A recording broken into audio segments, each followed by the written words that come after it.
Shalom, selamat pagi. Mister berharap kalian tetap dalam perlindungan Tuhan, tetap sehat dan kuat, dan jangan lupa berdoa dan juga membaca firman Tuhan. Ya, pada hari ini kita akan mempelajari satu bagian di dalam pembelajaran pendidikan agama Kristen dan budi pekerti, lebih khusus kelas 8. Ya, kita akan mempelajari di dalam bab yang pertama, itu disebutkan apa itu iman. Apa sih yang ada di pikiran kalian ketika berbicara tentang iman? Apakah iman itu timbul dari pemikiran yang logis? Iman itu timbul dari perasaan? Ataupun iman itu timbul dari pengalaman kita? Oleh karena itu kita akan mempelajari mengenai iman, dan perlu diketahui bahwa iman adalah dasar pengajaran dalam kekristenan. Karena tanpa iman orang tidak dapat berkenan kepada Allah. Terlepas dari itu, apa itu iman? Bahkan iman menjadi teramat penting karena merupakan kunci dari keselamatan. Ya, yang dimaksud di dalam Ibrani pasal 11 ayat yang ke-6, tidak seorang pun dapat berkenan kepada Allah, ya kalau dia tidak beriman.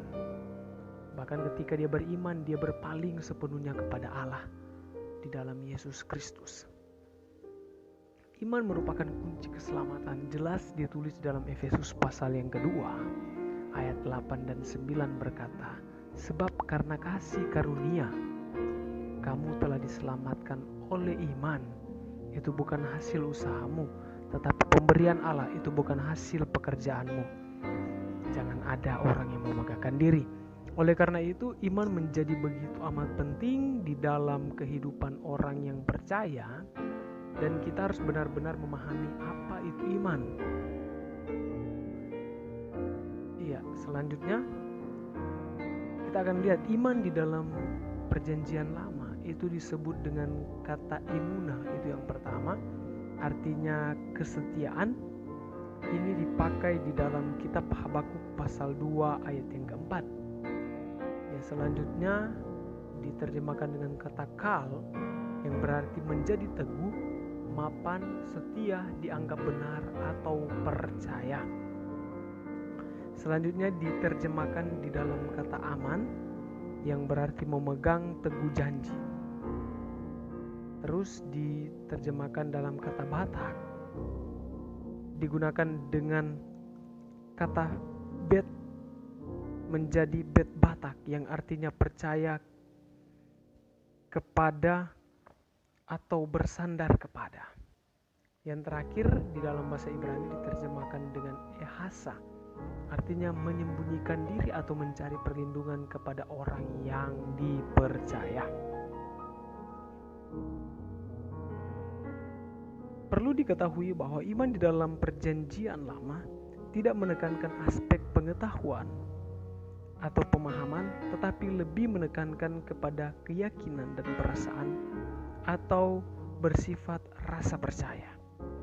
Iman berhubungan dengan kehidupan spiritual atau rohani seseorang atau suatu bangsa, tentang kehidupan masa kini dan kehidupan pada masa yang akan datang. Oleh karena itu banyak tokoh-tokoh iman di dalam Perjanjian Lama yang menyatakan imannya kepada Allah. Contoh seperti Abraham, ketika Abraham harus menunggu berapa lama untuk mendapatkan seorang anak, dan pada akhirnya ketika dia menunggu sangat lama, anaknya itu diminta oleh Tuhan. Nah, tetapi Abraham masih tetap percaya. Abraham tetap mengikuti apa yang menjadi perkataan Tuhan atau yang difirmankan Tuhan. Namun dengan kepercayaan dia kepada Tuhan, melalui pengalaman hidupnya, Tuhan membentuk dia, dan akhirnya dia menjadi orang yang benar-benar beriman kepada Tuhan. Yang artinya tadi disinggung, yang benar-benar mencari perlindungan kepada orang yang bisa dipercaya dan bersandar sepenuhnya kepada Tuhan. Ya, Di dalam perjanjian baru, iman menurut perjanjian baru diterjemahkan dengan kata pistis atau iman. Kata pistis ini adalah kata sifat, sedangkan kata pisteo yang artinya kata percaya itu disebut kata kerja. Adapun maknanya, yang pertama percaya dan menerima suatu kebenaran. Siapa kebenaran itu? Kebenaran itu adalah firman Tuhan. Siapa firman itu? Dia adalah Yesus Kristus, yang adalah Allah itu sendiri, turun menjadi manusia untuk menyelamatkan kita. Yang kedua, mempercayakan diri atau mengandalkan Tuhan Yesus Kristus menjadi juru selamat pribadi. Dan misterasa tidak ada Tuhan yang mau datang kepada manusia, menyelamatkan manusia, bahkan merendahkan dirinya untuk memperbaiki hubungan kita dengan Allah, dengan dirinya sendiri, dengan mengorbankan dirinya, seperti yang Yesus Kristus lakukan. Yang ketiga, perlu diketahui bahwa maknanya adalah kesetiaan, artinya menjaga hubungan yang baik. Ketika kita mempercayakan hidup kita kepada Tuhan, di dalamnya itu ada yang namanya hubungan. Hubungan ini dijalin dengan kesetiaan. Ya, kesetiaan dalam hal apa? Berdoa, memuji Tuhan, membaca firman, merenungkan, bahkan melakukan. Ya, selanjutnya makna yang keempat artinya ketaatan. Ketaatan senantiasa patuh dan senantiasa tunduk. Kalau tadi dalam hubungan kita menjalin hubungan yang baik, selanjutnya di dalam hubungan kita dengan Tuhan, Tuhan adalah pemilik hidup kita. Oleh karena itu di dalam Galatia pasal 2 ayat 20 Paulus berkata bahwa namun aku hidup, tetapi bukan aku sendiri lagi yang hidup, tetapi Kristus yang hidup di dalam aku. Dan hidup yang kuhidupi sekarang ini di dalam daging adalah hidup di dalam iman kepada Anak Allah yang telah mengasihi aku dan telah menyerahkan dirinya kepadaku. Sudahkah kita mempersembahkan hidup kita sepenuhnya kepada Tuhan, meninggalkan apa yang hal-hal duniawi? Oleh karena itu kita harus menjalin hubungan di dalam kesetiaan dan ketaatan. Selanjutnya, aplikasi dari orang beriman atau aplikasi orang dari iman itu sendiri. Yang pertama, iman bukan sekedar kata-kata belaka. Ya.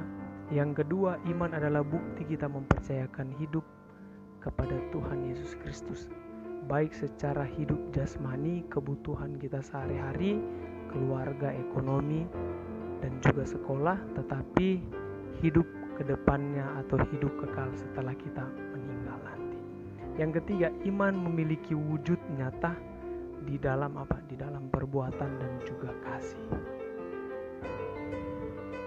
Ya, quotes untuk hari ini, iman bukan hanya percaya, akan tetapi mempercayakan hidupmu pada Yesus Kristus sebagai Tuhan dan Juru Selamat pribadi. God bless you all.